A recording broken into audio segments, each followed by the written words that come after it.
a super Tuesday with the election results now coming in from the two states. Now, as far as Haryana is concerned, that has come across as a rude shock for the Congress party. Remember, the Congress party assiduously built a narrative after the Lok Sabha elections, perhaps hoping that they would be able to repeat their performance. What essentially turned out was perhaps the biggest shocker for the Congress as far as Haryana is concerned. But the same story repeats in Jammu and Kashmir. They've essentially piggybacked on their alliance partner National Conference. Now, what's the big takeaway as far as the Jammu and Kashmir elections are concerned? You're talking about elections that are happening after a gap of almost 10 years, a mandate as far as abrogation of Article 370 is concerned. But in terms of voter turnout, is there a story behind it? 2014, we're talking about 65% voter turnout.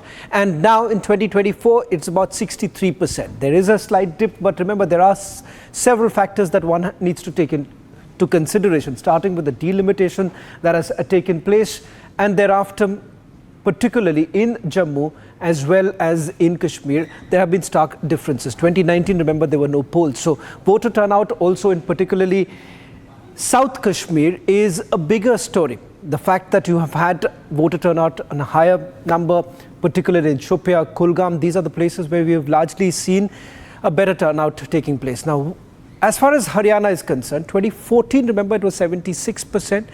2019, 69%, and 2024, 67%. Now, if you have a direct comparison as far as the Lok Sabha voter turnout is concerned, importantly, remember, Haryana, many thought that the traditional vote bank of the BJP really didn't turn up for polling in the Lok Sabha elections. It's now believed that one of the reasons why there has been a turnaround for the BJP, their prospects really changing this elections, is because of the traditional vote bank basically returning to the party.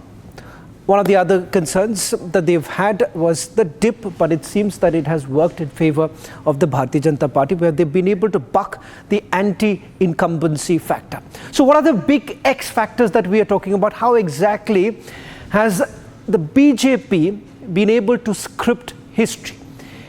Becomes the first party to form a government 3 consecutive times. One, Khatakhat promise once again backfired. Ladies and gentlemen, if you just juxtapose all the promises that have been made so far with what we are seeing right now in states like Karnataka, Telangana and Himachal Pradesh, it appears that none of their promises have been fulfilled. Second, there was a clear infighting that was taking place. Yes, there was infighting also within the BJP, but having said that, this became the big factor where we saw Kumari Selja openly defying, and the fact that she wasn't even campaigning in some of the constituencies where there was a fight between Bhupinder and Selja Kumari, many arguing that did the Congress really make a mistake by putting all the eggs in one basket?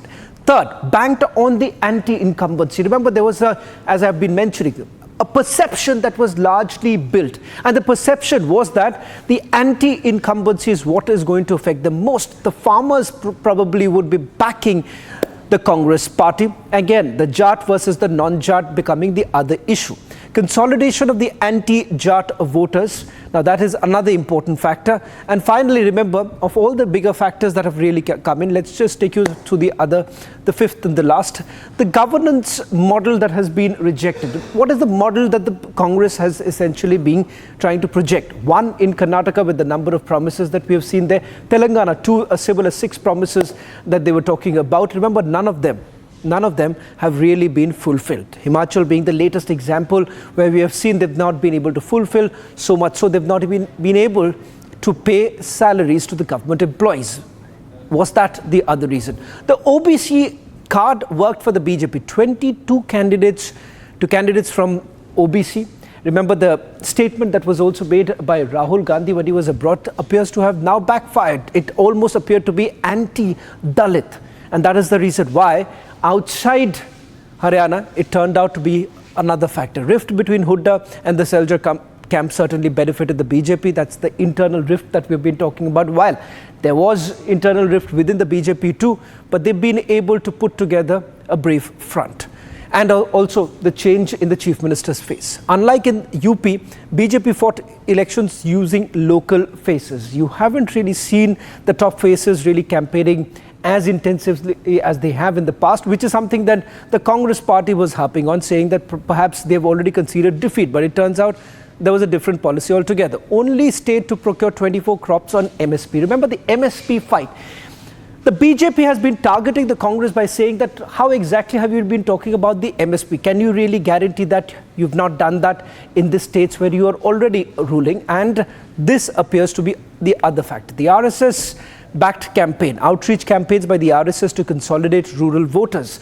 Now, this time, the last booth, the last mile too was covered, to ensuring the polling that was taking place till the last hour. That could also be the other swing factor that we're talking about. So RSS-backed campaign appears to have really benefited the BJP.